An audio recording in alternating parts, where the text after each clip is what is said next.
101 টাকা কাবিনে বিয়ে করব। ও আপনার যিনি হাজবেন্ড হবেন উনি বললেন 101 টাকা কাবিনে বিয়ে করবেন, এতে করে ভালোবাসা থাকবে নাকি?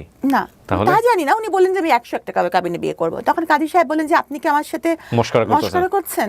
আসলে আমি আমার এই কথাটা মানে কোনো মিডিয়াতে এখন পর্যন্ত বলিনি, কখনোই বলিনি যে আসলে আমার খুব ছোটবেলায় বিয়ে হয়েছে। আমার পরিবার থেকে বিয়ে দেওয়া হয়েছিল। খুব ছোটবেলায় বলতে ধরেন তখন আমি মেডিকেল কলেজে ফার্স্ট ইয়ার। ওকে, পারিবারিকভাবে হয়েছিল বিয়েটা? হ্যাঁ, মানে কি বলবো, এখন ভাবি যে হয়তো ওই কারণেই আল্লাহ আমাকে শাস্তি দিয়েছে যে আমি তার সাথে সংসারটা করতে পারিনি, এই জন্য হতে পারে। দেখেন, আল্লাহ কিন্তু আমাকে ইশারা দিয়েছিল, আল্লাহ কিন্তু মানুষকে ইশারা দেয়, কিন্তু আমরা এত বোকা যে আমরা আল্লাহর ইশারাটা ধরতে পারি না। মেয়েদের তো বয়স বলা ঠিক না, কিন্তু আমার গেস্টের সবাইকে আমি বয়স বলতে বলি। আপনার আপত্তি থাকলে আমি চাইবো না আপনি বলেন, কিন্তু ইটস লাইক বয়স তো বয়স, এটা নিয়ে আসলে গোপন করে করাটা কি বা কোনো কিছু? মেয়েরা সবসময় বয়স গোপন করতে চায়, আমিও সেই দলে। Okay fine. সো আপনার জন্ম জেলা কোথায়? আমি ঢাকা ধানমন্ডিতে আমার জন্ম। ধানমন্ডিতে আপনি বড় হয়েছেন? না, আমার জন্মের পরপরই উইদিন 1 ইয়ার আমি চলে যাই নেদারল্যান্ডসে। হ্যাঁ, ওখানে আমার আব্বু হচ্ছে এমএস করেন, পিএইচডি করেন, তো অনেক বড় একটা সময় আমার ওখানে কেটেছে। ওকে, বাবা কি করতেন? গভর্নমেন্ট জব করতেন, সরকারের অতিরিক্ত সচিব হিসাবেও নির্বিচার করেছেন। ওকে, কয় ভাই বোন ছিলেন আপনারা? আমরা 2 বোন। 2 বোন ছিলেন, আপনি বড়? জি। ওকে, শুনি আসলে আমার শৈশব সম্পর্কে আছে না যে অনেকে বলেন যে যদি শৈশবের দিনগুলো ফিরে পেতাম, কিন্তু আমি শৈশবের কথা চিন্তা হলে আমি ওরা ভয় পেয়ে যাই না, আমি কোনোদিন শৈশবে ফিরতে চাই না। কেন? কারণ আমার শৈশবটা অনেক বোরিং, মানে শুধু পড়া পড়া পড়া ছাড়া আমার শৈশবের কোনো স্মৃতি নাই। মানে এমন কিছু নাই যে আমি এটা মানে মেমোরাইজ করে খুব খুশি হব বা ভাল লাগছে, এরকম না। আমাদের সময়কার বাবা মা তারা হচ্ছে যে স্কুলের বেতন যেমন দিতেন সেরকম আবার বেতও চালাতেন, মানে বেত এবং বেতন একসাথে চলতো।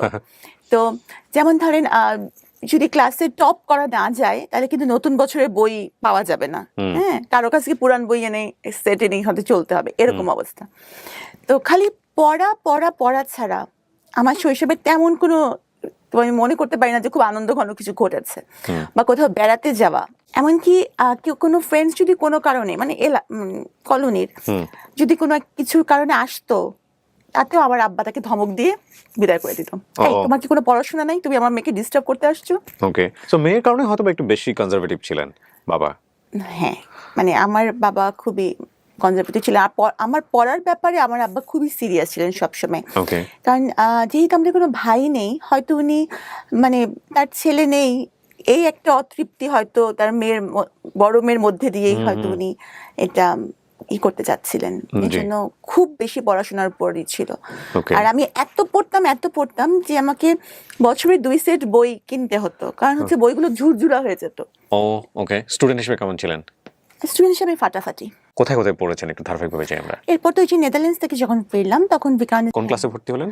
তখন আমি 7-এ। ক্লাস 7 এসে ভর্তি হলেন। তো নেদারল্যান্ডস থেকে এসে ক্লাস 7-এ বাংলাদেশের এরকম একটা পরিবার। বাবা কোন মন্ত্রণালয়ে ছিলেন ওই সময় দায়িত্বে? তখন আব্বা এসেছিলেন, তখন আব্বা ইআরডিতে ছিলেন। ওকে, মানে আমার এত ভালো মনে নাই তখন আসলে এইসব মন্ত্রণালয়ের বিষয়গুলা বা এগুলো আমি অত ভালো বুঝতাম না। আর আমার আব্বা ছিলেন অ্যাডমিন ক্যাডার। ওকে, আমি অত বেশি আব্বার। মা কি ছিলেন? হাউসওয়াইফ? আমার আম্মা তখন হাউসওয়াইফ ছিলেন। ওকে, মানে প্রথমে উনি চাকরি করতেন, কিন্তু পরে আমি যখন মানে হলাম পরে উনি আর চাকরিতে যাননি, যে মেয়েদেরকেই বড় করবেন। আমরা তো 2 বোন বলেছি। এজ গ্যাপ 2 বোনের খুব বেশি না। মা কি করতেন? মা কি পড়ার মধ্যে রাখতেন বাচ্চাদেরকে, সে থাকুক পড়াশোনা থাকে না যে বাবা একটু কঠিন হলে মা একটু নরম স্বভাবের হয়। আমার বাবা মা দুইজনই সমান তালে কঠিন। মানে কোথাও গিয়ে আর ধরেন কোনো কারণে আমার আব্বা বকা দিচ্ছে, তখন আমার আম্মু এমন ভাব করবে যে কিছু শুনতেই পাচ্ছেন না, মানে উনি যে আসবেন বাঁচাতে তা কিন্তু না। মানে দেখা যাবে যে বাবা মা দুজনই সমান তালে শাসন করেছেন। তবে আমি মনে করি যে খুব বেশি শাসন করাটা আসলে ভালো না, কারণ বাবা মার সাথে একটু বন্ধুত্বপূর্ণ সম্পর্ক হলে অনেক কিছু শেয়ার করা যায়, বা অনেক কিছু মানে ভয় থেকে যদি বাচ্চারা বাবা মাকে কিছু না বলে তাহলে সেটার ইম্প্যাক্ট কিন্তু ভালো হয় না। এই জন্য আমার মনে হয় যে শৈশবে বাবা মার এই যে একটা, আর মানে ওই সময় আমাদের সময়কার বাবারা চাইতেন যে একটা ভয়, এবং আমার মনে হয় যে বাবারা বোধহয় সেটা এনজয়ও করতেন, যে সন্তানরা তাকে ভয় পাচ্ছে, শ্রদ্ধা করছে, এরকম। কিন্তু আসলে ভয় জিনিসটা কিন্তু দূরত্ব তৈরি করে। ট্রু। হ্যাঁ, তো এ কারণে দেখা গেছে যে আমি কিছু হয়তো মনে কিছু আসলেও সেটা বাবা-মার সাথে শেয়ার করতে পারতাম না। আর যারা একটু ভালো স্টুডেন্ট হয় হ্যাঁ। তাদের সাধারণত কিন্তু বন্ধু কম থাকে। হুম। হ্যাঁ, তো ওরকম বন্ধু আমার ছিল না ক্লাসে। বাবা-মাও যদি বন্ধু না হয়, ক্লাসেও যদি বন্ধু না থাকে তাহলে কি এটা একটা কষ্টেরই ব্যাপার। হুম। তো টাইম পাস করতেন কিভাবে? তবে ডায়েরি লিখতাম। ওই লেখালেখির যে সেই যে একটা সেটা কিন্তু ওখান থেকেই বোধহয় শুরু, যে নিজের কথাগুলো একটু লিখে রাখা। ওকে, ওকে। এসএসসি রেজাল্টও খুব ভালো ছিল। মানে আমি মানে দুটো মিলিয়ে হাইয়েস্ট নাম্বার নিয়ে সলিমুল্লাহ মেডিকেল কলেজ যে ভর্তি হই, হাইয়েস্ট নাম্বার নিয়ে। দুটো মিলিয়ে বলতে মানে এসএসসি এবং ইন্টার? এইচএসসির নাম্বার মিলিয়ে আমার নাম্বার ছিল হাইয়েস্ট। ওকে। মানে যারা আমরা সলিমুল্লাহ মেডিকেল কলেজে ভর্তি হয়েছিলাম। Okay. আর 1.7 এর জন্য আমি ঢাকা মেডিকেল কলেজে হইনি। ওকে। তো আমার আম্মুর খুব ইচ্ছা ছিল যে আমি ডক্টর হই, কারণ একবার একজন ডক্টরের কাছে গিয়ে আম্মু খুব মানে আম্মু যেটা বলেন আর কি, একটু কষ্টকর একটা পরিস্থিতির শিকার হয়েছিলেন। হ্যাঁ, মানে মোটামুটি তখন আমি প্রচন্ড অসুস্থ। তো আম্মু তখন আমাকে নিয়ে নেদারল্যান্ডস থেকে ফিরেছেন, ডক্টরসের খুব রুড ব্যবহার আম্মু পেয়েছিলেন।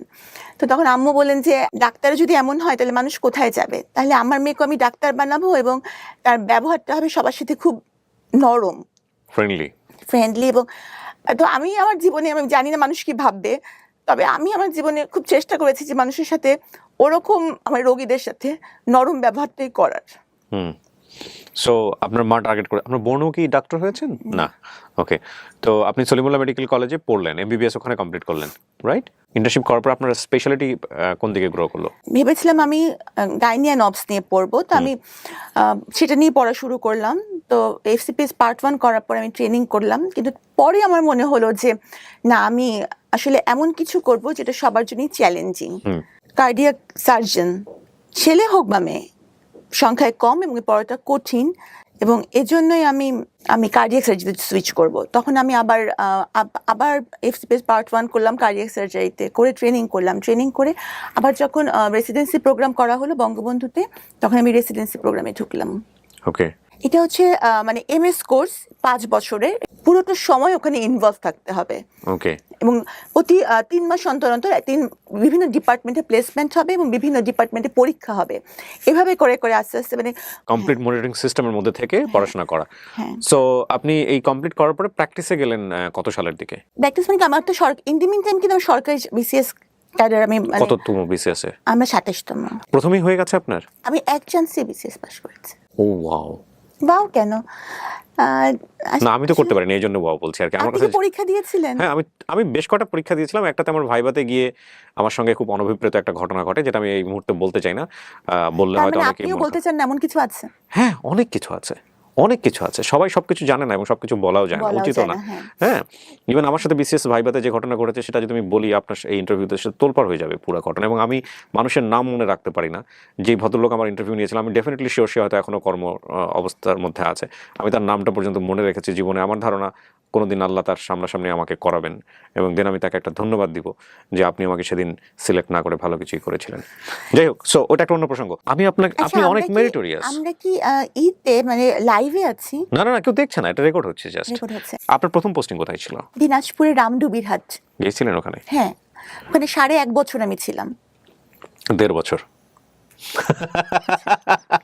It's okay. আপনার ওখানকার অভিজ্ঞতা কেমন ছিল? তখনের অবস্থা এমন ছিল যে ওখানে থাকতে অনেক কষ্ট হয়েছে। আমি তখন ওই যে এফসিপিএস করলাম তখন ট্রেনিং পোস্টে আমার পোস্টিং হয়ে গেল ঢাকা মেডিকেল কলেজে, তখন চলে আসলাম। কিন্তু ওই সময়টুকু খুব কষ্ট হয়েছে। আরেকটা ব্যাপার কি, আমার আব্বা হচ্ছে যে এমন মানুষ যে আমার আব্বা কখনো কারোর কাছে কোনো সুপারিশ তার মেয়ের জন্য কখনো করবেন না। আমার আব্বা কিন্তু যখন আমি মেডিকেলে মানে ভর্তি পরীক্ষা দিই, তখনও আমার আব্বা সরকারি চাকরিতে আছেন, উচ্চপদস্থ কর্মকর্তা। আবার যখন আমি বিসিএস পরীক্ষা দিই, তখনও আব্বা সরকারি চাকরিতে। কিন্তু আমি আব্বাকে ভুলেও বলিনি যে আমার কবে মানে ভাইভা হবে, কারণ আব্বা কিছু বলবেনও না এবং মানে কোনো লাভও নাই, এবং আমি চাইও না। হ্যাঁ, মানে আমার আব্বার সাথে ওই যে বললাম একটা দূরত্ব ছিল, এই জন্য একটা ইগোর কনফ্লিক্ট কিন্তু সবসময় ছিল, যে আমার কিছু জন্য আমি আব্বার কাছ থেকে সাহায্য নিব না।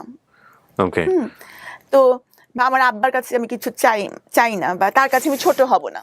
আমি মানে এই জিনিসটা তখন বুঝতে পারতাম না যে বাবা আমার কাছে মানুষ সবসময় ছোটই। Sabrina, if you want to cry there is no problem, you can cry. হ্যাঁ, কান্না হাইড করতে হবে না, কান্না আমাদের জীবনের একটা অংশ। কাঁদতে পারাটা একটা বিশাল গুণ, সবাই কাঁদতে পারে না। হ্যাঁ, এবং যারা কাঁদতে পারে না তারা আমি মনে করি অনেক কষ্টের মধ্যে থাকে। আল্লাহ আমাদেরকে চোখের পানি দিয়েছে আমাদের কষ্ট নিবারণ করার জন্য। So if you want to cry you can cry, no problem. আপনি এফসিপিএস করার জন্য আপনি ঢাকাতে হ্যাঁ, আসলেন। পার্টনার পরীক্ষা দিয়ে ট্রেনিং পোস্টে ঢাকা মেডিকেল কলেজে আমার পোস্টিং হলো। ওকে, সো ওখানে আসলেন এবং আসার পরে আপনি পড়াশোনা করছিলেন এবং ডেফিনেটলি তখন আপনার বিয়ে হয়নি, হয়েছে কি? আমি জানি না আপনার লাইফ সম্পর্কে, যে কোনো আমি জিজ্ঞেস করছি। আসলে আমি আমার এই কথাটা মানে কোনো মিডিয়াতে এখন পর্যন্ত বলিনি, কখনোই বলিনি যে আসলে আমার খুব ছোটবেলায় বিয়ে হয়েছে। আমার পরিবার থেকে বিয়ে দেওয়া হয়েছিল খুব ছোটবেলায় বলতে? ধরেন তখন আমি মেডিকেল কলেজে ফার্স্ট ইয়ার। ওকে, পারিবারিকভাবে হয়েছিল বিয়েটা? হ্যাঁ, আমাদের ফ্যামিলির মেয়েরা সবাই খুব সুন্দরী এবং তারা কখনো কোনো চাকরি করে না এবং চাকরি করতে তাদের প্রয়োজন হয় না। তো তারা সবাই স্বাভাবিকভাবে বড় লোকের ওয়াইফ। তো আমার কিন্তু পড়াশোনার প্রতি অসম্ভব ঝোঁক ছিল। তো মানে আমি ঠিক সংসার করা বা এই জিনিসটার মতো ম্যাচিউরিটি বা কিছু আমার ছিল না। তো আমি দেখা যেত যে আমার বাবার পাশে থাকতাম এবং আমি খালি পড়তাম, মানে সংসার করা ওইভাবে যাওয়া হতো না, আমি কখনোই যেতাম না। হ্যাঁ, তো এই কারণে দেখা গেছে যে আমার ওই সংসারটা টেকেনি। তো এক পর্যায়ে কি আপনি সিদ্ধান্ত নিলেন নাকি ফ্যামিলিগত ভাবে? ফ্যামিলিগত ভাবেও না, আমিও না, কারণ হাজবেন্ডই ওরকম দিয়ে চিন্তা দিয়েছে? ভাবনা আমার ছিল না। আমার হ্যাঁ, হাজবেন্ডই দিয়েছে এবং উনি অসম্ভব ভালো মানুষই ছিলেন। আচ্ছা, কিন্তু উনি তো বিয়ে করেছেন সংসার করার জন্য, তাই না? রাইট। সুতরাং উনি তো আর এটা মানে উনি কতদিন এরকম করবেন, মানে সংসার করার মতো ম্যাচুরিটি আসলে তখন আমার ছিল না। আপনারা দুজন বসতেন, বিষয়গুলো নিয়ে আলোচনা হতো যে উনি আসলে কি চান, বা বিয়ের আগে আপনারা কোনো কথোপকথন করেছেন কিনা? একদমই কোনো কথোপকথন হয়নি? না বাবার জায়গা থেকে এত বড় ভুল হতে পারে, এত শিক্ষিত একজন মানুষ? না, উনি তো আমার বাবা তো মানে আমি বললাম মানে আমার প্রথম হাজবেন্ড যিনি ছিলেন উনি তো অনেক শিক্ষিত। না, কিন্তু বাবা তো নিশ্চয়ই বিয়েটা অ্যারেঞ্জ করেছেন, বা মা তো হ্যাঁ, তো ওনারা তো নিশ্চয়ই মেয়ের মেন্টালিটিটা জানতেন বা না অতটা ডিসকাস। জানতে অতটা মানে বিশাল দূরত্ব আসলে। মানে বিশাল দূরত্ব তো বলতেই হবে, এতটা জানতেন না। কারণ আমার বাবা মা যাকে আমার জন্য ঠিক করেছিলেন বা বাবা মা করেছিলেন ওনারাই আসলে রাইট ছিলেন। ওকে, কিন্তু আপনি ওই সময়টাতে মানতেন না? আমি এটা বুঝিনি, কারণ আমরা আসলে বেশিরভাগ সময় ছেলেমেয়েরা বুঝি না যে বাবা মা আমাদেরকে বুঝেই কাজটা করেন। যেমন উনি ছিলেন, উনি বিসিএস ক্যাডার ছিলেন। উনিও বিসিএস ক্যাডার ছিলেন? জি, উনি বিসিএস ক্যাডার ছিলেন। উনিও কি মেডিকেলে ছিলেন? না, উনি বুয়েট থেকে পাশ করা। ওয়াও। হ্যাঁ, এবং ওনার বাবা আমার বাবার সার্ভিসের মানে কলিগ। আচ্ছা, হ্যাঁ, তো সুতরাং খারাপ কোনোভাবেই না, ফ্যামিলিগতভাবেও যথেষ্ট খুবই ভালো। ভালো, খুবই ভালো, উনিও খুবই ভালো। কিন্তু কথা হচ্ছে কি দুটো মানুষ ভালো থাকলেও কিন্তু তাদের মধ্যে বিচ্ছেদ হতে পারে। কিন্তু আমার মানে মাথায় যে বিচ্ছেদ হবে সংসারের বুদ্ধি ছিল না, বিচ্ছেদ হবে এই বুদ্ধিও ছিল না, বা বিচ্ছেদ হলে এটার ইম্প্যাক্ট কি হতে পারে এই ম্যাচুরিটিটাও ছিল না। তো হয়তো মানে আমি মানে কি বলবো এখন ভাবি যে হয়তো ওই কারণেই আল্লাহ আমাকে শাস্তি দিয়েছে যে আমি তার সাথে সংসারটা করতে পারিনি, এই জন্য হতে পারে।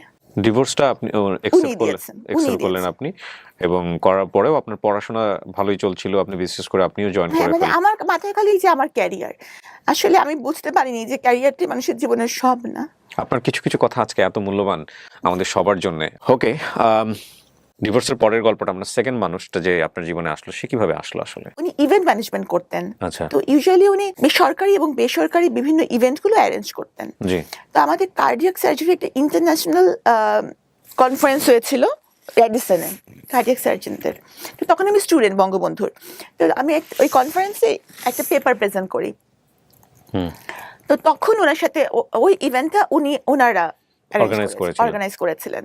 তো তখন ওনার সাথে আমার ওই ইভেন্টে পরিচয় হয়। হ্যাঁ, তারপর তখন আমার বাবা মা কেউই দেশে থাকতেন না, এবং আমি আপনাকে বলেছি আমি মোটামুটি একটু বন্ধুহীন, মানে খুব বেশি বন্ধু। ছোট বোনটা কোথায় তখন? আমেরিকাতে। ছোট বোন তখন আমেরিকাতে, বাবা মাও আমেরিকাতে? হ্যাঁ, আমার পরিবারে কেউ বাংলাদেশে থাকেন না। তো আপনি চলে গেলেন না কেন? মানে আমি যে খুব অড টাইপের একটা কোশ্চেন, দ্যাটস ইওর ফ্রিডম, আপনার ব্যক্তি স্বাধীনতা। তারপর আমি চলে যেতে পারতাম, আপনি যান নাই কেন? প্রথমত আমি মেডিকেল কলেজে ভর্তি হয়েছি, তো এই পড়াটা আমার কাছে ছিল যে আমি এখানে পড়ছি, আমি যাব না।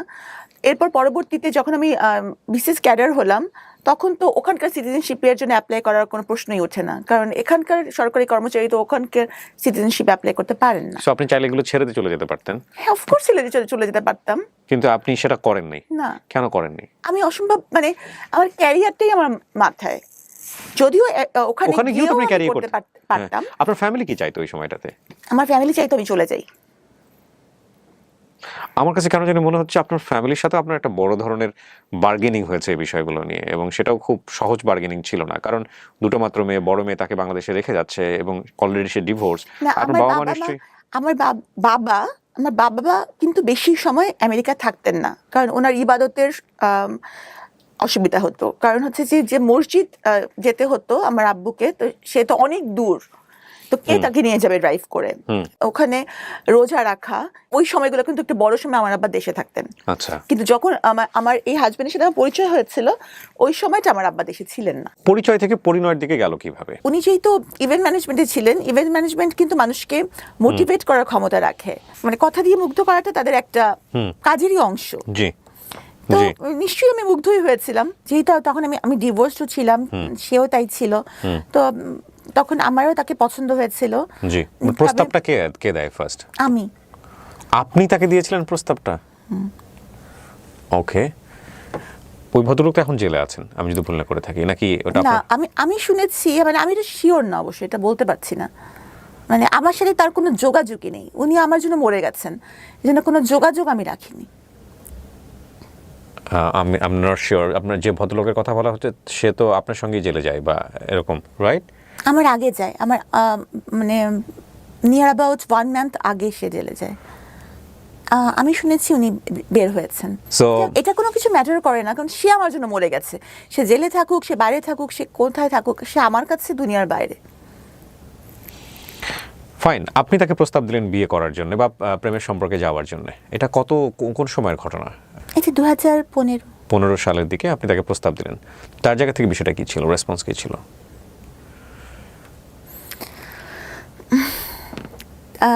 তাহলে বিয়ের ঘটনাটা বলতে? হ্যাঁ হ্যাঁ, প্লিজ, আমি তো শোনার জন্য অপেক্ষা করছি, বলেন না। আমি ভাবছিলাম যে কোনো সম্পর্কই আসলে মানে আমাদের মাথায় যে আমরা তো পুরানকালের মানুষ, বিয়েটাই আমাদের কাছে মানে জাস্ট ফ্রেন্ড তো টাইপের, এটা তো আর তখন না আমাদের। তো বিয়ের কথাটা আমি বলেছি যে তাহলে আমরা বিয়েই করব। পরিচয় মাত্র 3 মাসের কিন্তু। হ্যাঁ, তো আর আব্বা আম্মাকে তো বলা যাবেই না, আব্বা আম্মা দেশেও নাই, আর আমার আব্বা আম্মা কখনো এই বিয়েতে জীবনেও রাজি হবে না, জীবনেও না। তা আমি বললাম তাই উনিও বললেন যে হ্যাঁ ঠিক আছে। তো ওনার কিছু আত্মীয় স্বজন, আবার আমার ফ্রেন্ডসরা ছিল, বান্ধবীরা মেডিকেল কলেজের। বিয়ের দিনকে তো আমার ওরা হলুদ লাগালো, তো হলুদ লাগানোর পর সেদিনই সন্ধ্যাবেলা বিয়ে হবে, এরকম একটা। মানে ওইভাবে ওনার ফ্যামিলিও ইনফর্ম ছিল না যে আপনাকে বিয়ে করতে? ওনার ফ্যামিলিরও কেউ খুব একটা এখানে থাকে না। মানে ওই সময়টা থেকে আপনি ওনার সম্পর্কে খুব ভালো করে জানতেন আগাগোড়া? হয় নাকি এত মেরিটোরিয়াস একটা মেয়ে? আসলে কিছু জায়গায় পড়াশোনা করলে সব দিক দিয়ে খুব একেবারে মানে সবাই এটাই বলে যে হ্যাঁ সে ডাক্তার, সে কেন এটা জানবে না বা বুঝবে না, কিন্তু সবসময় কি এটাই যে আমি মেধাবী আপনার সঙ্গে একমত, কিন্তু আমি আমার দর্শকদেরকে ইনফ্লুয়েন্স করতে চাই না এই বিষয়ে। আমি ব্যক্তিগতভাবে আপনার সঙ্গে একমত। কেন একমত বলছি, যে মানুষজন বলে না, গুরুজনরা বলে না যে প্রেম একটা বোকা, প্রেম অন্ধ করে দেয় মানুষকে, প্রেম একটা ইলিউশন। জীবনে কখনো কখনো এই জিনিসটা চরম পর্যায়ে সত্য, এবং সেটা আমরা ধাক্কা না খাওয়া পর্যন্ত আসলে বুঝতে পারি না। এবং এই ধাক্কাটা কারো কারো জীবনে খুব অল্প সময়ে চলে আসে, আবার কারো কারো জীবনে খুব লম্বা সময়ের পরে আসে।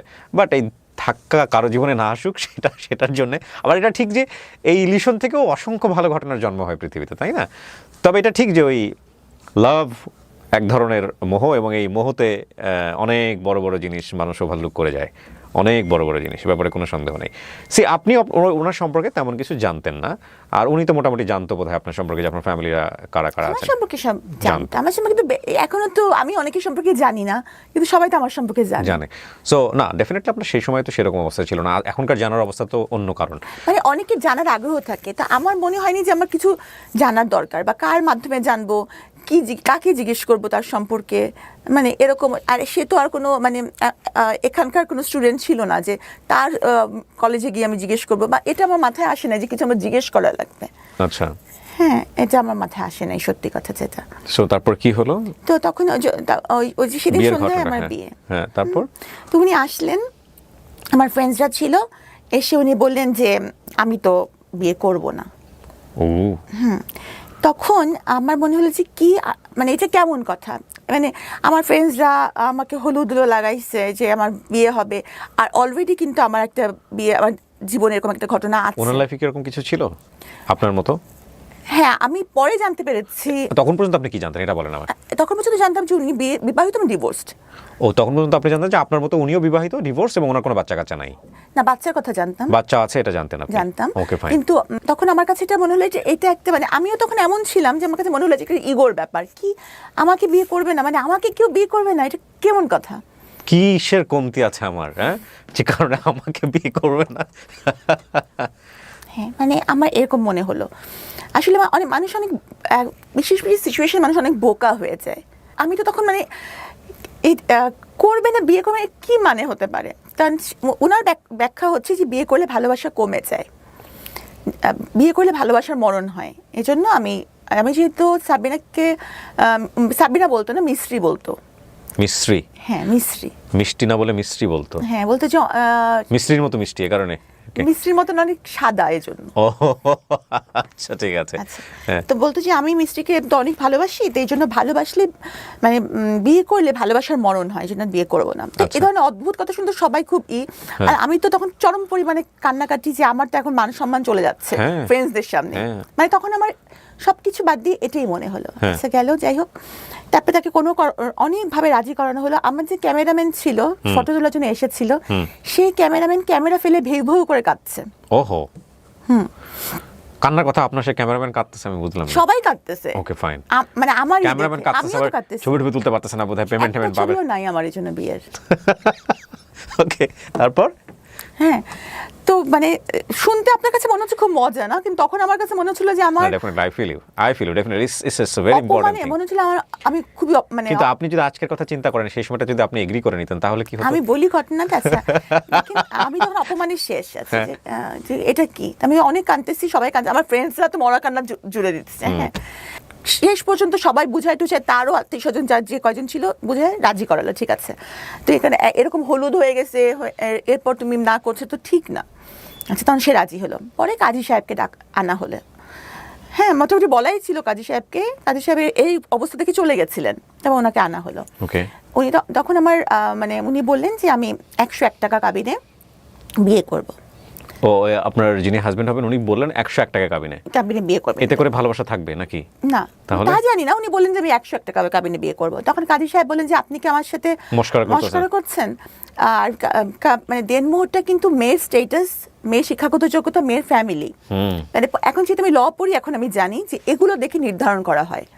হ্যাঁ, ইচ্ছে মতো কিন্তু এটা করা যায় না। দেনমোহরটা অথবা মেয়ের নিকটাত্মীয়র কত কাবিন হয়েছে সেটা দেখে।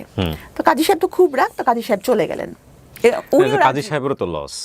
হ্যাঁ, কাজী সাহেবের কি লস আছে? কেন আমি যতদূর জানি যে দেনমোহরের উপর একটা ওই 1000 টাকা দেওয়ার কিছু একটা ব্যবস্থা। দেনমোহরটা কিন্তু মজার বিষয় না, আসলে দেনমোহরটা মেয়েদের অধিকার। হ্যাঁ, অফকোর্স, এগ্রিড। কিন্তু বাংলাদেশের অনেক প্রেক্ষাপটে এটা খুব মজার বিষয়, এবং এটা নিয়ে যথেষ্ট রকমের এক ধরনের ব্ল্যাকমেইলও হয়, এই ব্যাপারে কোনো সন্দেহ নাই। দেনমোহর নারীর অধিকার, এবং এটা আদায় করতে হবে, রাইট। এবং ইসলাম এটাকে পূর্ণ সমর্থন দিয়েছে, এবং সেই দেনমোহরই হওয়া উচিত যেটা ছেলের পক্ষ থেকে পরিশোধ করা সম্ভব। ছেলের পক্ষ থেকে পরিশোধ, এবং ছেলের অবস্থা। বেশিরভাগ সময় আমরা অনেক সময় দেখি যে দেনমোহরটা এমন নির্ধারণ করা হয় যাতে করে একদম গলের কাটা হয়ে যায়, মানে ডিভোর্স দিয়ে দিলে যাতে বের হতে না পারে, এমন। যাই হোক, ওটা অন্য প্রসঙ্গ। তো আপনাকে দিল 101 টাকা, আপনি প্রশ্ন করলেন। হ্যাঁ, না, আমি যে সে যে রাজি হয়েছে এটাই তো আমি খুশি। তো যাই হোক, তো কাজী তো চলে গেলেন, তা আবার নতুন করে দেন দরবার শুরু হলো। হ্যাঁ, পরে কাজী সাহেবকে আবার রিকোয়েস্ট করে ফিরায় আনা হলো। দেখেন, আল্লাহ কিন্তু আমাকে ইশারা দিয়েছিল। আল্লাহ কিন্তু মানুষকে ইশারা দেয়, কিন্তু আমরা এত বোকা যে আমরা আল্লাহর ইশারা ধরতে পারি না। এটা কি 101 টাকাই হয়েছে? না, 1,01,000 টাকা হয়েছে। 1,01,000 টাকা দেনমোহর, 101 টাকা দেনমোহর ধরা যায় না। না, 101 টাকা দেনমোহর এটা কখনোই সম্ভব না। আমার সামাজিক অবস্থান, উনার ইনকাম, এই সব কিছু মিলাই কিন্তু দেনমোহর একটা মজার বিষয় না কিন্তু। এটা আমি আরো ভালো করে জানলাম যখন আমি ল পড়ছি। তো যাই হোক, এই ঘটনার পরে আমার খুব অপমান বোধ হলো যে এরকম কাউকে বিয়ের রাতে এরকম একটা খুব বাজে মানে ঘটনা। হ্যাঁ, তখন আমি রাগ করে বললাম যে ঠিক আছে তাহলে, এরপর আমি চলে গেলাম আমার বাসায়। তো এই ঘটনার আরো 3 মাস পরে আমি তার সাথে সংসার শুরু করি। কিন্তু কারণ 3 মাস কোনো যোগাযোগ ছিল না ওনার সঙ্গে আপনার? প্রথম দিকে আমি যোগাযোগই রাখিনি, কারণ আমার খুব অপমানিত বোধ হচ্ছিল যে এই ঘটনাটার পরিপ্রেক্ষিতে। 5 মাস পর আমি জানতে পারি যে ওনার কিছু আছে, যে কারণে উনি থেকেছিলেন। কিভাবে জানলেন আপনি? কার কাছ থেকে জানলেন বিষয়টা? এর মানে যখন ওনার কিছু আচরণ দেখলাম, বিভিন্ন আচরণ দেখলাম, তখন ওনার পরিবারের সাথে যোগাযোগ, কথাবার্তা, তখন তো ইতিমধ্যে ওনার পরিবারের সাথে, ওনার মার সাথে, সবার সাথে যোগাযোগ হয়েছে, তখন তাদের কাছে জানতে পারলাম। উনি কিন্তু আমাকে প্রচণ্ড ভালোবাসতেন, এই বিষয়ে কিন্তু কোনো সন্দেহ নেই, মানে খুবই ভালোবাসতেন। কিন্তু আবার উনি আবার ডেসপারেটও ছিলেন খুব বেশি, যেমন গায়ে হাত তুলতে বিন্দুমাত্র ওনার দ্বিধা ছিল না। তো বিয়ের 5 মাস পরে এটা আমি জানতে পারলাম। তো তখন কিন্তু আমি চাইলে চলে যেতে পারতাম, তখন কেউই জানে না বিয়ের ঘটনাটা আমাদের। কিন্তু আমি তখন তাকে দেখেছি রোগী হিসাবে, যে আমি যদি চলে যাই তখন সেটা আরো বেশি রোগী সে হয়ে যাবে। মানে বাবা মাও কাছেও একটা মান সম্মানের ব্যাপার। বাবা মা জেনেছে ততদিনে যে আপনি বিয়ে করেছেন? ততদিনে বাবা জেনেছে। কি বলেছে? বাবা মা তো প্রথম 1 বছর আমার সাথে কথা বলেনি। হ্যাঁ, তখন যদি আমি আমার বাবা মাকে বলি যে আমি খুব কষ্টে আছি, বা সে আমার গায়ে হাত তোলে, তখন বাবা মা কি করবে? তখন তো বাবা মা বলবে আগেই মানা করছিলাম। তা আমার মাথায় তখন থাকলো যে না, বাবা মার কাছে ছোট হওয়া যাবে না। আমি আসলে বুঝি নেই যে বাবা মার কাছে মানুষ সবসময় ছোটই থাকে। তো যাই হোক, কিন্তু এটা সত্য যে সে আমাকে ভালোবাসতো। টেম্পার লুজ করতো? হ্যাঁ, অল্পতেই। বিষয়টা একপাক্ষিক কিনা, নাকি আপনিও রেগে যে আপনিও অনেক সময় করতেন? না, আমি করতাম। প্রথম এক সহ্য করে মেয়েরা, তারপরে দেখা গেল যে সে হয়তো বা সেও তখন একই ভূমিকায় চলে যায়, এরকম হয়েছিল কিনা? না, আমার চিন্তা ভাবনাটা অন্যরকম ছিল। কি ছিল আপনার চিন্তা ভাবনা? মানে যেটা বলছেন এটা পাবলিকলি বলছেন, কিন্তু উনি চাইলে ডিফেন্ড করতে পারবে ভবিষ্যতে, সেই জায়গা থেকে বলছেন। হ্যাঁ, উনি তো চাইলে ডিফেন্ড করতেই পারবেন, কারণ আমি তো যা সত্য তাই বলছি। এখানে তো মানে ওনার আত্মীয়স্বজনরাও নিশ্চয়ই দেখবেন, ওনারা সবাই দেখবেন। হ্যাঁ, যে ভালোবাসাটাও ওনার আত্মীয়স্বজনরা দেখেছেন, গায়ে হাত তুলতো সেটাও ওনার আত্মীয়স্বজনরা দেখেছেন, এবং ওনার আত্মীয়স্বজনরা মানা করতেন যে মিষ্টির গায়ে কেন হাত তুলিস, বলতো ওনাকে। ওনার আত্মীয়স্বজনরা সবাই বলতো। আর একটা ব্যাপার কি, মানে সবাই ভাবে যে একটা মানুষ যখন, একটা মেয়ে যখন মানে ফিনান্সিয়ালি ইন্ডিপেন্ডেন্ট হয়, তখন হয়তো তার মানে কোনো পারিবারিক দায়বদ্ধতা থাকে না, হয়তো তার স্বামীর কথা শুনতেই হবে এমন কোনো বিষয় থাকে না। কিন্তু কথাটা কিন্তু একদম ঠিক না। বরং যারা ফিনান্সিয়ালি ইন্ডিপেন্ডেন্ট হয়, বা যাদের একটা সার্কেল থাকে, তারা কিন্তু অনেক কিছুই পরিবারের জিনিস গোপন করে, পাছে তাদের বদনাম হয়, বা পাছে লোককে কিছু বলে, এজন্য। তো আমি তখন আমার মধ্যে একটা ছিল যে ওই সময় আমার আগের ফেসবুকে বেশিরভাগ ছবি আমি আমার হাজব্যান্ডের সাথে খুব হাসি খুশি ছবি দিতাম, যে অ্যাটলিস্ট সবাই দেখুক আমি ভালো আছি। কারণ কাউকে খারাপ আমি আছি তো দেখায় তো কোনো লাভ নাই। আর আমি বারবারই বলতেছি যে উনি কিন্তু আমাকে ভালোবাসতেন, কিন্তু না, ভালোবাসাটা ছিল একটু অন্যরকম। হ্যাঁ, যেমন গাড়ির মধ্যেও কিন্তু যখন উনি ড্রাইভ করতেন, উনি কিন্তু আমার হাত ধরে বসে থাকতেন, যে কিছু হলেই যে মানে, বা আমি যদি কোনো ফোন আসলে হাত সরিয়ে নিতাম, উনি বলতেন মিস্ত্রি তুমি হাত সরাই নিলা কেন, তুমি কেন হাত সরাই নিলা, মানে কেন তুমি আমার চেয়ে বেশি ফোনটাকে প্রায়োরিটি দিচ্ছ, এই মোমেন্টটাকে কেন প্রায়োরিটি দিচ্ছ না? এটা কিন্তু কোশ্চেনেবল, এটা আসলেই কোশ্চেনেবল।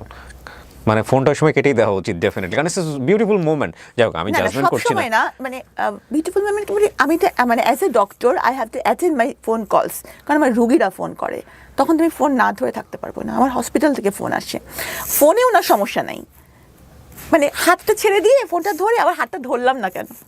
ও, এটা তো উচিত ছিল আপনার হাতটা ধরা। হ্যাঁ, এই তো মানে এই মানে এই ব্যাপারগুলো সে মানে আমি নোটিস করতো, মানে কতটুকু সে আমাকে ভালোবাসে। এখানে আসলে জানি না বলাটা ভাবে ঠিক হবে কিনা, মানে এক্সপেক্ট করতো অনেক কিছু, মানে ও আপনাকে অনেক লাভ করতো, এটা আপনি যেমন বুঝতে পারতেন, সেটা ইন রিটার্নও সে অনেক কিছু এক্সপেক্ট করতো, বাট আপনার লাভ এক্সপ্রেশন তো আপনার মতো, হয়তো সেও বুঝতে পারতো না এই বিষয়গুলো। যাক, আমরা আসলে জাজমেন্টে না নিই, কিন্তু আমি যেটা বলতে চাচ্ছি যে বিয়ের পরে আপনি এমন কিছু কি জানলেন যেটা আপনি বিয়ের আগে জানতেন না? এই যে আমার বিষয়টা, এছাড়া থাকা বিষয়টা তো খারাপ না, ও থেকে ভালো হয়ে আসছে। না, ভালো হয়ে এসেছিল, কিন্তু মানে এরপর যে এই যে জিনিসগুলো আমার সেটা ছিল, এবং দেখা গেছে যে এই পুরো 5 বছরে কিন্তু উনি ওষুধ খেয়েছেন, আমি ওনাকে রেগুলারই, মানে উনি ট্রিটমেন্টেই ছিলেন। কিন্তু আপনার মেডিকেলের ভাষায় এটা কি আপনি খারাপ বলবেন? মানে একটুও খারাপ না, এই জন্য আমি তাকে ছেড়ে যাইনি। ওকে, এই জন্যই আমি তাকে ছেড়ে যাইনি, কারণ আমি জানতাম যে আমার সাপোর্ট তার দরকার। কারণ যে কোনো কিছুতেই সে বলতো মিস্ত্রি আমার এই সমস্যা, তুমি কিছু একটা করো। তো উনি মানে যে কোনো কিছুতে মিস্ত্রি ছাড়া সে কিছু করতো না, বুঝতো না। হ্যাঁ মানে বুঝতো না। তো তারপরে কি হলো, মানে এই ধরনের একটা ঘটনা কেন আসলো 2020 সালে বোধহয়, না? কি হয়েছিল বলেন তো? আসলে ব্যাপারটা হচ্ছে কি যে উনি কিন্তু আগেই মানে মানে এই ইভেন্ট ম্যানেজমেন্টের কাজগুলো করতো, তো উনি এই করোনার কাজটা নিয়েছিলেন। তো করোনার কাজটা এই ওনার কিন্তু কোনো হসপিটাল ছিল না। অনেকেরই ভুল ধারণা একটা আছে যে ওনার বোধহয় কোনো হসপিটাল ছিল। উনি কিন্তু ইভেন্ট ম্যানেজমেন্ট করতেন, মানে বুথ বানিয়ে যে স্যাম্পল কালেকশন করতেন, এতটুকুই ওনার পারমিশন ছিল। ও বুথ বানিয়ে বিভিন্ন স্যাম্পল কালেকশন করে কার কাছে পাঠাবে তাহলে সে? এটা পাঠাবেন ওই যে সরকারি যে এগুলো যে যারা টেস্ট করেন সেখানে, তার তো কোনো টেস্টের, তার তো কোনো কিন্তু বুথ বানিয়ে যে স্যাম্পলটা কালেক্ট করবেন উনি, এটার কি অনুমতি ছিল? হ্যাঁ, এটা অনুমতি ওনার ছিল। আচ্ছা, এটা কি সরকার থেকে অনুমতি দিয়েছিল? হ্যাঁ। আচ্ছা, তারপর? তো এই যে ওনার অ্যাডমিনিস্ট্রেটিভ ব্যাপারগুলো, এগুলো কিন্তু আসলে আমি খুব একটা বুঝি না, কারণ উনি কিভাবে ওনার ম্যানেজমেন্টটা চালাবেন, উনি তো আগে থেকে ইভেন্ট ম্যানেজমেন্ট করেন, এই জিনিসগুলো কিন্তু আমার মাথায় ঢোকে না। অনেকেই হয়তো ভাবেন যে সাবিনা ডাক্তার, সাবিনা এগুলো ভালো বুঝছেন, কিন্তু ম্যানেজমেন্টের ব্যাপারটা যে সব ডাক্তাররা বুঝবেন এটা কিন্তু ঠিক না। তো আমি ওনাকে বলতাম যে তুমি তো এই ব্যাপারগুলো খুব একটা জানো না, তাহলে তোমার এই কাজটা নেওয়ার দরকারটা কি? কিন্তু উনি স্বাভাবিকভাবে আমার কথা শুনতেন না, মানে কাজের ব্যাপারে উনি আমার কথা শুনতেন না। হ্যাঁ, আর ওনার একটা কমপ্লেক্স সবসময় কাজ করতো। উনি ভাবতেন যে আমি যেহেতু কার্ডিয়াক সার্জন, আমি হয়তো একটু মানে একটু বেশি হচ্ছে কিনা, বা মানে একটা ইনফিরিয়রিটি কমপ্লেক্স আমাদের ছিল। ও সামহাউ মনে করতো যে আপনার পজিশনটা ওর উপরে চলে গেছে, সো হ্যাঁ, এটা উনি মনে করতেন, যে কারণে উনি এমন কিছু করতে চাইতেন যেটা অনেক বড় কিছু। আপনি কার্ডিয়াক সার্জন হিসেবে প্র্যাকটিস করেছেন কত বছর? করার সুযোগ হয়েছে? 5 বছর। হৃদয় কাটাকাটির কাজ হয়েছে? জি। আপনি করেছেন? হ্যাঁ। কিন্তু আপনার এই এত ইমোশন, এত মানে আপনি যেভাবে কাঁদছেন, তাতে আপনার এই হৃদয় কাটাকাটি করতে খারাপ লাগে না? আমি কিন্তু অড কোশ্চেন করে ফেললাম। না, আমার তখন পুরো অন্যরকম লাগে, একদম অন্যরকম। মানে কি বলবো, মানে ওইটাই আমার সবচেয়ে বড় প্যাশন ছিল। কার্ডিয়াক সার্জারি করাটাই আমার সবচেয়ে বড় প্যাশন ছিল। ভুল মানুষ চুজ করা জীবনে যে কত বড় ক্ষতি হতে পারে, এটা আমি বলছি না যে উনি জীবনে ভুল মানুষ চুজ করেছেন, এমন হতে পারে যে ওনাকে চুজ করেছে তার জীবনেও হয়তো উনি ভুল মানুষ। হ্যাঁ, এটা হতে পারে, এটা আমি অস্বীকার করছি না, তাই না? হয়তো উনি যদি সাধারণ কোনো, যেমন ধরেন যে আমি যদি কোনো প্রোগ্রামে উনি নিয়ে যেতেন, যদি কোনো প্রোগ্রামে, তো দেখা যেত যে সবাই সাবিনার সাথে কথা বলতে চায়, হ্যাঁ, বা আমাকে কিছু একটা প্রশংসা করে বলতে চায়, করতে চায়, তো তখন দেখা যেত যে ওনাকে ছোট করে কথা বলে। হ্যাঁ, মানে আমার সামনে ওনাকে ছোট করে কথা বলছে, এর জেদটা আমার উপর আসতো ঘুরে ফিরে, বাসায় এসে আমাকে কথা শুনতে হতো, বকা শুনতে হতো, বা এরকম। তো হতে পারে আমি হয়তো এই জন্যই ওনার জীবনে ভুল, উনি যদি একটা সাধারণ মেয়ে বিয়ে করতেন তাহলে ওনারও হয়তো এরকম ঘটতো না। সো কি হলো সাবরিনা, এরপরে ওই স্যাম্পলগুলো উনি কালেক্ট করতেন, তারপর? তো ওই ম্যানেজমেন্টটা কিন্তু উনিই করতেন ওনার লোকজন নিয়ে। হ্যাঁ, এবং আমার কিছুটা মানে কিছু ইস্যুস নিয়ে আমার কাছে তো ওনার ঝামেলা হচ্ছিল, তো এই কারণে আমি কিন্তু ওই সময়টা আমার বাবার বাসায় থাকতাম, আমি কিন্তু ওখানে থাকতাম না। তো তখন থেকে আমাদের মধ্যে একটা বিশাল বড় গ্যাপ, এই করোনার পরবর্তী সময় থেকে। তো একবার উনি ওই যে তিতুমির কলেজে বিপদে পড়লেন, তখন উনি আমাকে ওই ফোন দিলেন রাত্রিবেলা, তখনও আমার মামি কিন্তু আমার বাবার বাসায়, বললো মিস্ত্রি আমি অনেক বিপদে পড়েছি, এখানে অনেক মারামারি হচ্ছে।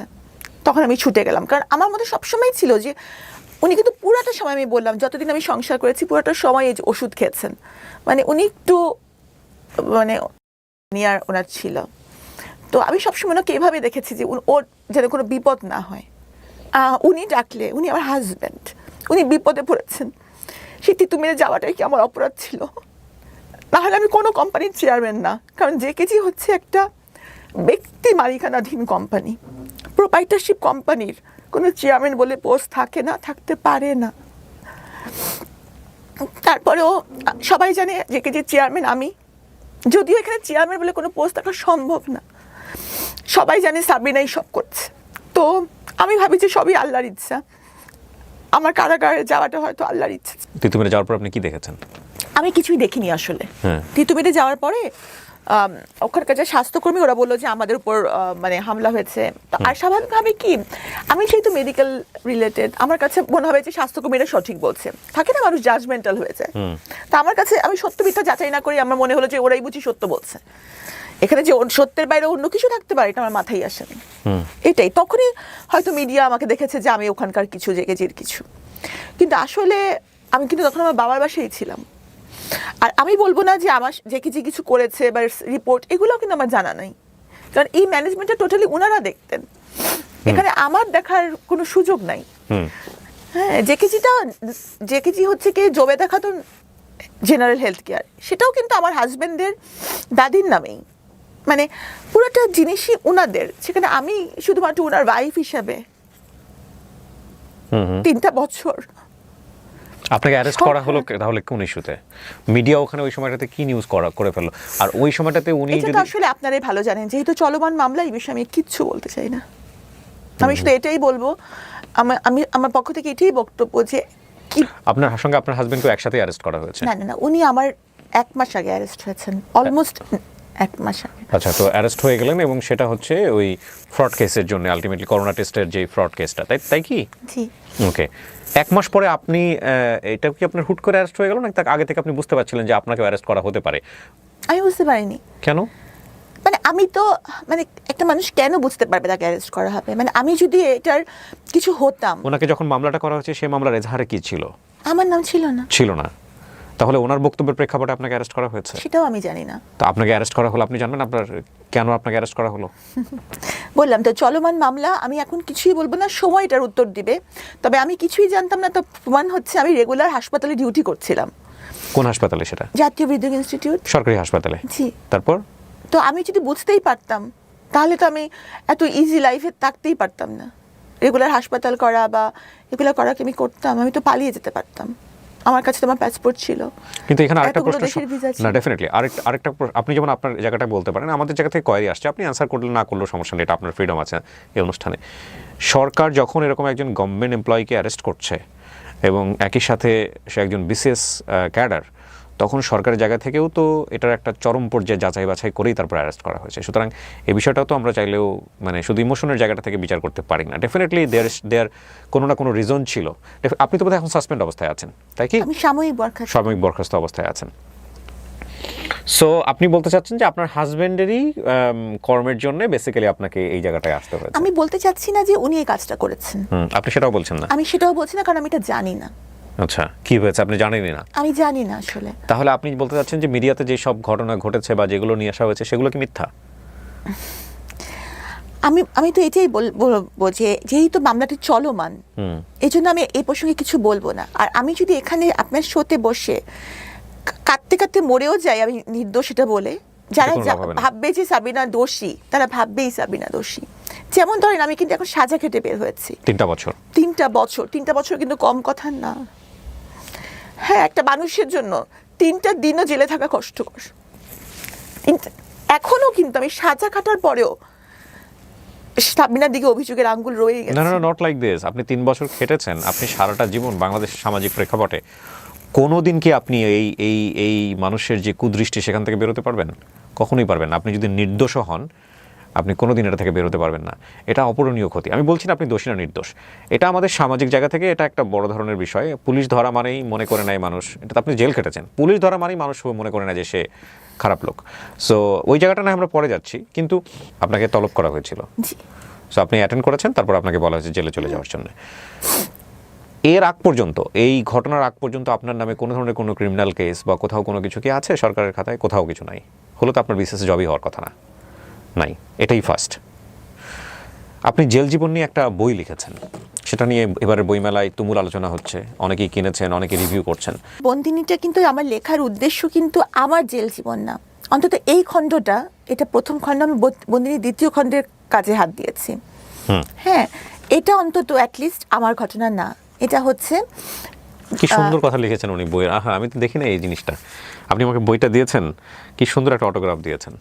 আল্লাহ আপনার দোয়া কবুল করুক। দেখেন সাবরিনা লিখেছেন, কি সুন্দর করে। আপনারা পড়ে নিয়েন, হ্যাঁ, খুব সুন্দর করে। আমি একটু পড়ে শোনা, যেন উল্টোভাবে দেখা যাবে কিনা ক্যামেরায়। প্রচণ্ড খ্যাতিমান এই মানুষটিকে আল্লাহ আরও খ্যাতির শিখরে নিয়ে যাক, আলহামদুলিল্লাহ। আল্লাহ আপনার দোয়া কবুল করুক।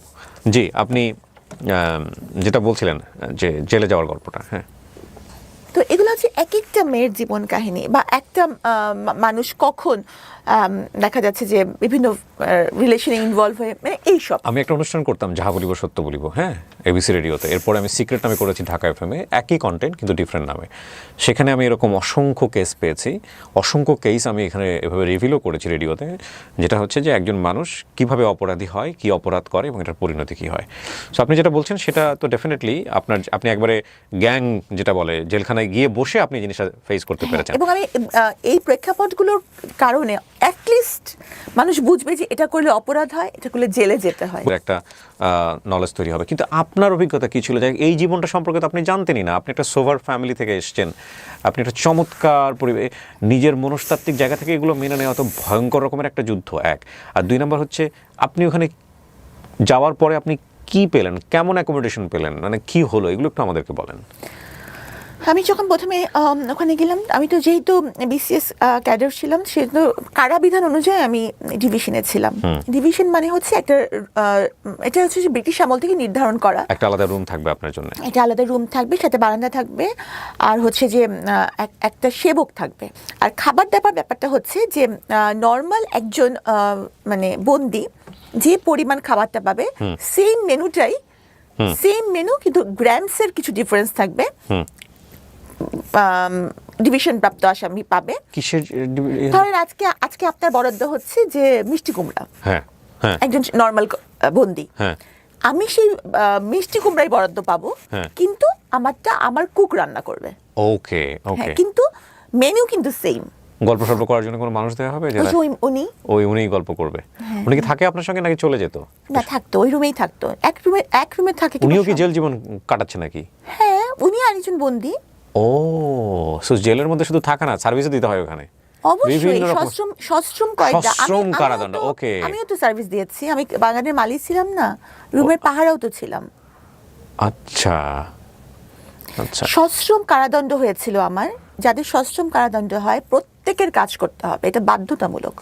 বিভিন্ন রকমের কাজ করতে হয়, এক একজনকে এক একটা, এটা কারা কর্তৃপক্ষ নির্ধারণ করে কাকে কোন কাজটা দিবেন। আচ্ছা, এটা নিজের ইচ্ছা মতো বেছে নেওয়ার সুযোগ নেই।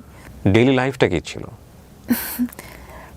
প্রথম তো খালি বলতাম যে আল্লাহ, আমি মরে গেলাম না কেন, মানে এতটা অপমান আমি নিতে পারছিলাম না। আর একটা মেয়ে যখন কোনো মামলায় সম্পৃক্ত হয়, তো সেই মেয়েটার ব্যক্তিগত জীবন, তার চরিত্র, তার বয়ফ্রেন্ডের সংখ্যা, তার চলাফেরা, তার লিপস্টিকের কালার এমনভাবে আলোচিত হয় যে সেটা এতটাই ভয়ঙ্কর যে তার জীবন তো জীবন, তার বাবা মার জীবন ধারণ করাটাও কঠিন হয়েছে। ট্রু। আপনি জেলে বসে এগুলো বুঝতে পারছিলেন যে আপনাকে বাইরে নিয়ে কি হচ্ছে? আইডিয়া পাচ্ছিলেন কিছুটা? তো বটেই। কোনো মেয়ে যদি কোনো যৌন হয়রানির ভিকটিম হয়, তখনও কিন্তু তার চরিত্রের দিকে অঙ্গুলি নির্দেশ করা হয়েছিল, হয় যে তার চলাফেরায় নিশ্চয়ই কোনো দোষ আছে। তাহলে চিন্তা করেন যে যেখানে আরেকটা নারী মামলায় সম্পৃক্ততার অভিযোগে অভিযুক্ত হয়, তার চরিত্র নিয়ে কত কথা উঠতে পারে। আর সে যদি একটু আধুনিক হয়, সে যদি একটু গাঢ় কালারের লিপস্টিক দেয়, তাহলে তো বুঝেই নেন কি হবে তার সাথে। তার জীবন তো দুর্বিষহ হয়ই, তার বাবা মার জীবনটাও শেষ।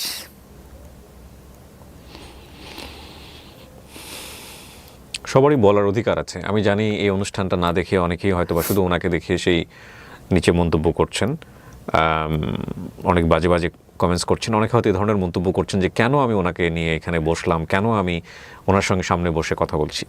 আমি একটা কথা বলি, আমি ওনার সম্পর্কে তেমন কিছু জানতাম না।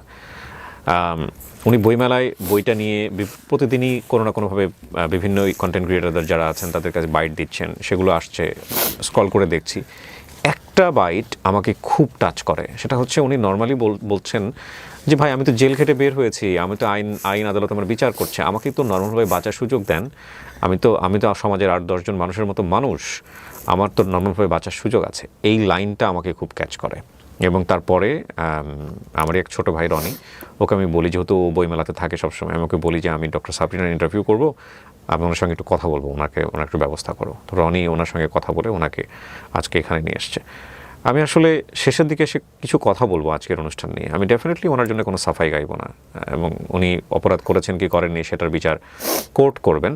কিন্তু আমার মনে হয় যে প্রত্যেকটা মানুষকে স্বাভাবিকভাবে বাঁচার যে ক্ষমতাটা, সেটা আমাদের প্রত্যেকের জায়গা থেকে প্র্যাকটিস করা উচিত।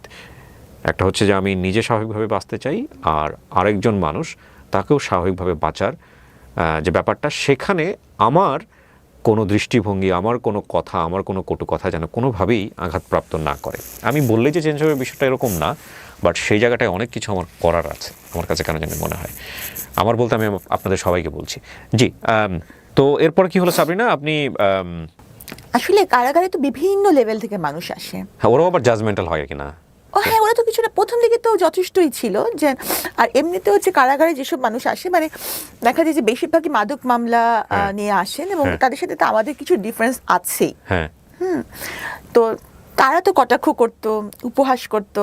আপনার লেভেলের ওখানে কেউ কাউকে পান নাই? যে হ্যাঁ, আছে আছে। আছে, কেউ কেউ অপরাধ করে এসেছে, স্বীকার করেছে যে এটা করেছি। যেমন যে তার মানে যে নিজের চোখে প্রত্যক্ষ করেছে যে তার ছেলের সাথে এরকম ঘটছে, তারপর কি সে মেরে ফেলেছে? তাকে মেরে ফেলেছে, সে নিজে স্বীকার করেছে এটা। মানে তার ছেলেকে করা হচ্ছিল, তারপরে সে খুন করেছে তাকে? হ্যাঁ, মহিলা? মহিলা, হ্যাঁ হ্যাঁ, মহিলা তো বটেই। ডেফিনেটলি আমি শুনি তো মহিলা ইয়েতেই ছিলেন। সে বলেছে যে হ্যাঁ, আমি এটা করেছি, আমি যে কোনো সাজার জন্য প্রস্তুত, আমি করেছি। তার মামলাটা চলমান আছে, তার এখনো রায় হয়নি, কিন্তু সে আর জেলে আছে। তো সে নিজেই আমাকে ঘটনাটা বলেছে। সে খুব কম বলে, এবং তার বাচ্চার সাথে যে এই ঘটনাটা ঘটেছে, সে কিন্তু এটা কাউকে বলেনি। কে করেছে এই কাজটা? তারই সে একটা সে গাজার মামলার সাথে, ব্যবসার সাথে জড়িয়ে গিয়েছিল, সেটাও কিন্তু ফর সার্ভাইভাল, কারণ তার স্বামীর সাথে তার ডিভোর্স হয়ে গেছে। ওকে ওকে। তো যার সাথে সে ব্যবসা করতো, তার পার্টনার, ও সেই পার্টনারই কাজটা করেছে? হ্যাঁ, এবং সে জানতো না পার্টনারটা হচ্ছে খুবই জেন্টল একজন মানুষ ছিল। তো যখন সেটা দেখলো, মানে সে নিতে পারছিল না, এবং যখন এবং সে কিন্তু কাউকে বলে নাই এই ঘটনাটা, কারণ তার বাচ্চার ভবিষ্যৎ যদি নষ্ট হয়, সে মেরে জেলে ঢুকে বসে আছে। হ্যাঁ, সে কাউকে বলে নাই যে আমার বাচ্চার সাথে এরকম ঘটনা ঘটেছিল। তো তার কথাটা কি সামনে আনা উচিত না? Definitely every coin has to side. আমার খুব ইন্টারেস্টিং লাগছে আপনার। আমি জানি না, প্রতিটা গল্প আমি নিজের বলে বলছি, কিন্তু আপনি আপনার গল্পটাই তো বলতে পারলেন না এখন পর্যন্ত কাউকে। বলবো, সময় আসুক। সব সময় সব কথা কি বলা যায়? আপনিও কি বলতে পেরেছেন? না, পারিনি। আর আমি আজানের পরে, হ্যাঁ শিওর, আজানটা আমরা একটু পজ দেই। জেলার বিভিন্ন রকমের কথা বলছিলেন, এবং আপনি বলছিলেন যে আপনার একটা সময় হলে আপনি বলবেন, আপনারটা এখনই আপনি বলবেন না। জামিন নেওয়ার জন্য আপনার ফ্যামিলি থেকে কোনো চেষ্টা করা হয়েছে? এই যে 3 বছর আপনি ভিতরে ছিলেন, জেলের ভিতরে ছিলেন, আপনার বাবা বা ফ্যামিলি মেম্বার কেউ কি এসছে আপনার সঙ্গে দেখা করতে, পাশে দাঁড়িয়েছে? আমি তো আগেই বলেছি যে আমার ফ্যামিলির কেউই বাংলাদেশে থাকে না, আর যারা বাংলাদেশে থাকে না তারা কিন্তু এই বিষয়গুলো খুব একটা ভালো বোঝে না। আর আমার বাবা যদিও অতিরিক্ত সচিব ছিলেন, উনিও কিন্তু এই ব্যাপারগুলো ভালো মতো হ্যান্ডেল করতে পারছিলেন না। ভালো উকিল বা উনি চেষ্টা করছিলেন, নাকি ওনার জায়গা থেকে অনাগ্রহ ছিল? না, ওনার জায়গা থেকে অনাগ্রহ ছিল না, প্রচন্ড আগ্রহী ছিল। মানে উনি বেশিরভাগ সময় জায়নামাজেই বসে থাকতেন। হ্যাঁ, কিন্তু কিভাবে করতে হবে বা কোন ওয়েতে যেতে হবে, আর মানে উনি একটা বয়স্ক মানুষ, ওনার বয়স হচ্ছে 79 এরকম। তাহলে উনি কোথায় যাবেন, কি করবেন, কার কাছে যাবেন? আমার তো কোনো ভাই নাই, তো মামলাটা ভালো মতন হ্যান্ডেলও আসলে করা হয়নি। যে প্রকাশনী থেকে প্রকাশ পেয়েছে, ওনারা যোগাযোগ করেছিলেন আপনার সঙ্গে যে আমরা বই বের করতে চাই? আর আমার এডিটর যিনি, আহমদ পাবলিশিং হাউস, জি, আমার যিনি এডিটর, উনিও মারাত্মক ভালো একজন এডিটর। কতগুলো বিক্রি হয়েছে এখন পর্যন্ত? আজকে আমি রেকর্ড করছি, এই ডেটটা বলছি, 15ই ফেব্রুয়ারি পর্যন্ত। আমি খুব দ্রুত এই ভিডিওটা পাবলিশ করব। হ্যাঁ, আচ্ছা, প্রথম 6 দিনের মধ্যে বইটা এসেছিল 4 তারিখে, 4, 5, 6, 7, 8, 9 তারিখের মধ্যে বইয়ের 1000 প্রথম মুদ্রণের 1000 কপি শেষ হয়ে গেছে। ওকে। হ্যাঁ, তো উনি আমার প্রকাশক যিনি, উনি এটার জন্য প্রস্তুত ছিলেন না আসলে, সত্যি কথা, আমি নতুন প্রস্তুত ছিলেন না। তো শেষ হয়ে যাওয়ার পর উনি মুদ্রণে গিয়েছেন, যখন মানে মাত্র 25টা কপি বাকি ছিল, তখন উনি আবার সেকেন্ড মুদ্রণে গেছেন। এই জন্য মাঝখানে 3 দিনের না, 2.5 দিনের গ্যাপ। 2.5 দিন? হ্যাঁ, 2.5 দিনের গ্যাপ ছিল। তো পরে হচ্ছে যে আবার বইয়ের মুদ্রণ চলে এসেছে, দ্বিতীয় মুদ্রণ। অনেকে মনে করতে পারেন যে এই বইটার প্রমোশন করার জন্য আমি ভিডিওটা করছি। নো, ডেফিনেটলি না। এই বইটা এমনিতেই বইমেলাতে হট কেক, হ্যাঁ। সো এটা প্রমোশন করার কিছু নাই। ডক্টর সাবরিনার বই কোথায় পাওয়া যায়, বইমেলাতে গিয়ে আপনারা বললেই দিয়ে দিবে। আর হ্যাঁ, ডেফিনেটলি আমি প্রমোশন করি, বাট আমি কোনো বইয়ের প্রমোশন এখন পর্যন্ত করিনি। আচ্ছা, সো সাবরিনা, আপনি 3 বছর পর যে জামিনটা পেলেন, এটা সরকার থেকে আপনাকে জামিন দেওয়া হলো, এবং বের হওয়ার পরে আপনি জীবনটাকে কিভাবে দেখলেন 3 বছর পর, যখন এখন তো আপনার নিয়মিত হাজিরা দিতে হয় ডেফিনেটলি। বের হয়েছেন কত সালে? আপনি কবে বের হয়েছেন? আমার 8 মাস হয়েছে। 8 মাস হয়েছে। বের হওয়ার পরে আপনি কি পেলেন, কোথায় গেলেন, কি বের হওয়ার পর আমি আমার আব্বাকে বললাম, আব্বা তুমি কি আমাকে বাকি জীবনটা খাওয়াতে পারবা? তখন আব্বা বলে হ্যাঁ পারবো। তখন আমি ধরে নিলাম যে আমি আর কিছু করব না। হ্যাঁ, আমি বেশিরভাগ সময় যা করব, চেম্বার করি বা আমি লেখালেখি করি বা আমি আইন পড়ছি, কোনোটাই টাকা উপার্জনের জন্য হবে না। কারণ আমার আব্বা বলছে আব্বা আমাকে মোটামুটি খাওয়াতে পারবে। আর গয়নাগাটি আমি কখনোই পড়ি না, তাহলে আমার জীবনে খুব বেশি চাহিদা আগেও ছিল না, এখনো নাই। আমি কারাগারের মহিলাদের কিছু কথা দিয়ে এসেছি যে তাদের জন্য আমি কিছু করব। কারণ কি, আমি নিজে টের পেয়েছি যে মামলাটা যদি সঠিকভাবে হ্যান্ডেল না করা হয় তাহলে কতটা ভুগতে হয়। এবং অনেকেই আছেন যাদের মামলাটা যদি একটু প্রপার ওয়েতে হ্যান্ডেল করা যায় তাহলে কিন্তু মামলা থেকে এটা খুব ভালো রেজাল্ট আসা সম্ভব। এটা চিন্তা করে প্রথমে আমি এলএলবিতে ভর্তি হয়েছি। আমি একদম বের হওয়ার পরপরই সেশন ধরেছি, এবং আমার কাছে মনে হয়েছে যে একজন আইনজীবী চাইলে তার ক্লায়েন্টের জীবন, মান সম্মান, ভবিষ্যৎ সবই তো আল্লাহর হাতে, কিন্তু উনি চাইলে এটা করতে পারেন, সংরক্ষণ করতে পারেন। তো আমি নিজে এলএলবিতে ভর্তি হয়েছি, এবং আমার ইচ্ছা যে ওই বন্দীদের জন্য কিছু করা। কারণ আমি বের হওয়ার সময় আমাকে বলছে যে আমাদের জন্য কিছু কইরো, আমাদের কেউ নাই। কারণ চিন্তা করেন, একটা মহিলা মানুষ 12টা বছর ধরে জেল খাচ্ছে, তার হাজবেন্ড বিয়ে করে চলে গেছে, তার বাবা মা মরে গেছে, তার ভাই তার ফোনে তার গলা শুনলেই ফোন রেখে দেয়, তার ছেলে মেয়ের সংসারে তার ঠাঁই নেই, সে কই যাবে? আমার তো তাও আল্লাহর কাছে শুকরিয়া বাবা মা আছে, ওরা কই যাবে? আর আমি যেভাবে পদে পদে হিউমিলিয়েশনের শিকার হচ্ছি, তাদের কি অবস্থা? তারা যে লেভেল থেকে এসেছে তাদের তো আরো বেশি কঠিন অবস্থা, তারা কি করবে? তো আমার যেটা মনে হয়, সাবরিনা যেমন একটা বন্দীদের প্রতিনিধি, সাবরিনা সাজা খেতে বের হয়েছে, সাবরিনাকেও বাঁচতে দেন। অন্য বন্দীরা যদি সংশোধিত হয়ে বাঁচে তাহলে তাদেরকেও বাঁচতে দেন। I admit this line. অবশ্যই বাঁচতে দেওয়া উচিত, সম্মানের সাথে বাঁচতে দেওয়া উচিত। দেখুন, পৃথিবীতে আমরা কেউই ফেরেশতা হয়ে দুনিয়াতে আসেন, ইনক্লুডিং মি। আমি আমার কথা বলছি, যারা এই অনুষ্ঠানটা দেখছেন অনেকেই আপনারা জাজমেন্টাল হবেন, আমি জানি ডেফিনেটলি হবেন, কিন্তু জাজমেন্টাল হওয়ার আগে আঙুলটা নিজের দিকে দেন। আপনি জানেন, আল্লাহ জানে যে আপনার জীবনে পাপ কত, আপনার জীবনে কত ভয়ঙ্কর ভয়ঙ্কর গুনাহ আছে, যেটা হয়তো আপনি শুধু জানেন এবং আপনার সৃষ্টিকর্তা জানেন। সুতরাং এত পাপ নিয়ে, এত ভুল নিয়ে আরেকজন মানুষের দিকে অন্তত পক্ষে আপনি সেই কাজটা বা সেই আঙ্গুলটা তুলেন না যেটা তাকে স্বাভাবিক জীবন দিবে না। একটা কথা আমি বলতে চাই, সেটা হচ্ছে যে যখন প্রথমেই মানুষ আমার সাথে নেতিবাচক বলে, তারা কিন্তু প্রথমে আমাকে চেনে না, ব্যক্তিগতভাবে চেনে না। তারা কেন আমাকে খারাপ ভাবে? যে একটা মহামারীর সময় একটা খুবই সেন্সিটিভ মামলার সাথে আমার সম্পৃক্ততা ছিল, এই জন্যই এই প্রতারণার প্রতি তাদের সেই এইটা, তাই না? কারণ তারা তো ব্যক্তিগতভাবে আমাকে চেনে না, বা আমি এটা করতে পারবো কি পারবো না এটা কিন্তু আমার কলিগ বা ফ্রেন্ডসরা জানে যে সাবিনা এটা করতে পারে না, কিন্তু ওনারা কিন্তু জানে না। তো ওনারা মনে করে যে এই এত বড় একটা অপরাধের জন্য ওনারা আমাকে অপছন্দ করে, এবং তাদের এই অপরাধের প্রতি যে একটা ঘৃণা, এটা যদি সব ধরনের অপরাধ, যেমন ধর্ষণ, ব্যভিচার, তারপর হচ্ছে খুন, রাহাজানি, এই সবগুলোর প্রতি তাদের এই ঘৃণাটা থাকে, তাহলে আপনি চিন্তা করেন সমাজের কিন্তু অপরাধ অনেক কমে যাবে। কিন্তু কিন্তু কারো যদি ওই এটা থাকে যে না, সাবিনা দোষী হোক নির্দোষ, সাবিনাকে পছন্দ করি না, তারা কোনো লজিকই শুনবে না, তাহলে কিন্তু তারা কোনো লজিক শুনবে না। তখন সাবিনার ব্যক্তি জীবন, সাবিনা কি কালার লিপস্টিক দিল, এইটা আমার বইয়ের ব্যাপারও তাই হয়েছে। পদে পদে বিভিন্ন ধরনের অপপ্রচার হচ্ছে, এমনকি আপনি অবাক হবেন, আপনি তাদের জানেন না বা বইমেলা আপনি যান না, বইমেলা একদিনের জন্য একটা মেয়ে জেল খাটতে এসেছিল, একদিনের সাজা নিয়ে।